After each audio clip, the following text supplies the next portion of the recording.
Carmen of Republic, Fayette County, isn't 60 years old yet. He's 52. Relatively successful, but not over-the-top affluent.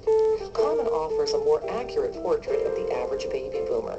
We've followed his story over the years, our first interview in 2001, our most recent in 2006. 72 when I graduated. You can go out and get a job in a steel mill, coal mine, construction, and you didn't like it in the coal mine, you left and you went elsewhere. Jobs were plentiful.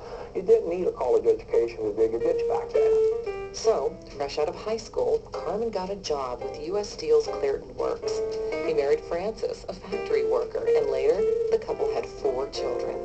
And then it seemed like things just peaked out around 1978. I remember a young man getting hired in 1979, and he lasted about 2 months, and that's when I remember the first layoff coming. And then in the early 80s, the bottom fell out. I believe it was in 1982. That's when we took concessions. Whole Clairton Works was shut down for 3 months. Practically everybody in the mill was, gone. Carmen was one of the lucky ones. He was briefly laid off in 1982 and 1986, but each time he got his job back and has worked steadily since. Now, 20 years later, Carmen admits retirement has crossed his mind. With a 32-and-a-half-year pension, he could do so right now if he wanted.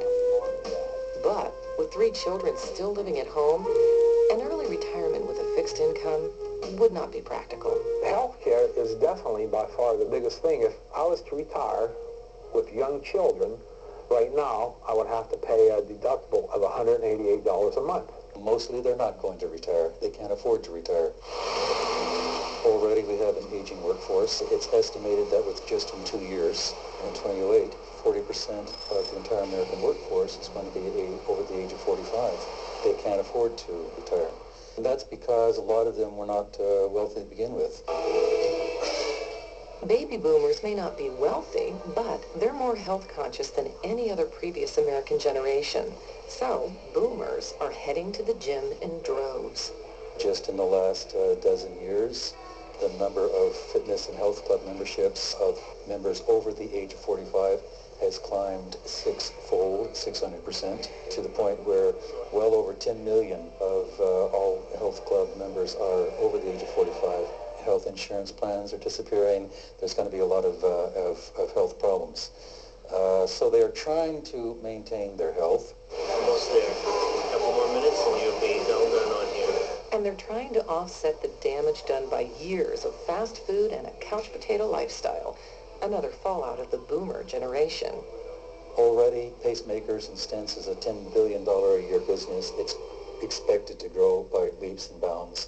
There's going to be a lot of baby boomers out there needing stents and pacemakers. It's going to be a booming business when the boomers reach that age. And I know with my health in general, and that's another thing. I've had, not heart surgery, but I've had stents. And when it comes to retiring, I have to ask myself, well, how long am I going to live? My father's family lived to the ripe old age of 50s. So, the baby boomers have a big job ahead of them. How to prepare